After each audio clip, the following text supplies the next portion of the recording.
Jadi perjalanan kita itu sebenarnya masih jauh ini. Dari tadi alam ruh, kemudian alam rahim, ya, alam kandungan. Sekarang kita baru ke nomor 3 ini, alam dunia. Nanti kalau sudah selesai urusan kita di dunia ini, sudah jatah kita sudah habis. Karena orang meninggal itu berarti jatahnya dari Allah itu sudah habis. Jatah rezekinya sudah habis semuanya. Kalau sudah habis semuanya barulah dia meninggal. Ya, jadi kita yang masih ada kesempatan ini maka manfaatkan sebaik-baiknya. Ya, kita nggak ada yang tahu kapan kita ini akan dipanggil oleh Allah Subhanahu wa taala. Barangkali kemarin lebaran masih ada orang yang berjumpa dengan kita, masih silaturahim dengan kita.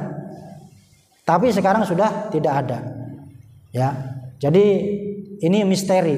Jadi kita tidak ada yang tahu kapan akan dipanggil oleh Allah Subhanahu wa taala. Panggilan ada 2. Yang pertama panggilan haji, yang kedua panggilan maut. Panggilan kita ini akan menghadap Allah Subhanahu wa taala untuk diminta pertanggungjawaban atas apa yang pernah kita lakukan. Nah, ini nanti cocok sekali kalau kita membahas tentang surat Az-Zalzalah ini. Ya, jadi ada namanya alam barzah. Alam barzah di dalam kubur itu orang itu masih menunggu sampai hari kiamat datang. Jadi di alam barzah orang-orang itu yang sedang di kuburan itu menanti sampai hari kiamat datang. Jadi masih menunggu kiamat. Az-Zalzalah ini menceritakan tentang hari kiamat. Karena ketika itu orang-orang kafir bertanya, masa iya sih ada yang namanya yaumul hisab, hari di mana semua amalan kita akan dibalas oleh Allah Subhanahu wa taala. Mereka nggak percaya. Maka Allah menurunkan namanya surat Az-Zalzalah ini. Jadi alam dunia, alam barzah, baru nanti kiamat. Ya, setelah kiamat nanti dibangunkan lagi yaumul ba'ats. Orang yang di kuburan dibangkitkan lagi oleh Allah Subhanahu wa taala. Namanya yaumul ba'ats. Kemudian yaumul ba'ats, yaumul mahsyar. Semuanya dikumpulkan di satu tempat, ya, untuk bersama-sama menghadap Allah Subhanahu wa taala. Di mahsyar ini itu gambarannya nanti sesuai dengan amalan masing-masing ketika di dunia. Di dalam hadis itu ada orang yang di mahsyar ini dia merasa kepanasan karena seakan-akan matahari itu ada di kepala mereka. Ini bagi orang yang banyak maksiatnya. Sehingga nanti ada orang yang tenggelam dengan keringatnya sendiri.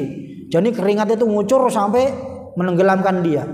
Ada orang yang keringatnya sampai semulut, ada yang sampai ke pusar, ada yang selutut, ada yang semata kaki, bahkan ada yang sampai tidak ada keringat sedikit pun.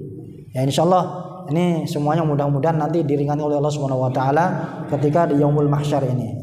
Nah, yaumul mahsyar nanti baru dihisab. Kita sudah dikumpulkan, dihisab satu persatu oleh Allah Subhanahu wa taala. Dihisab kemudian ditimbang, namanya yaumul mizan. Ya, mizan ditimbang. Nah, setelah ditimbang nanti lewat sirat, namanya siratul mustaqim. Nah, orang yang jatuh ketika lewat sirat ini jatuhnya ke neraka dia. Kalau yang selamat sampailah ke surga. Mudah-mudahan kita semuanya selamat sampai surganya Allah Subhanahu wa taala. Amin ya rabbal alamin. Nah, ini gambarannya. Jadi urutannya masih lama ini kita. Dan disampaikan lagi dalam Al-Qur'an itu, satu hari di akhirat itu 1000 tahun di dunia lamanya. Bayangkan, satu hari di akhirat itu sebanding dengan 1000 tahun di dunia.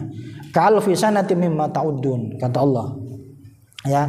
Jadi supaya benar-benar orang yang bermaksiat di dunia ini merasakan betapa sengsaranya nanti ketika di akhirat.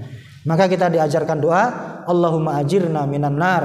Ya Allah, selamatkan kami dari siksa api neraka. Dibaca setelah sholat 7 kali.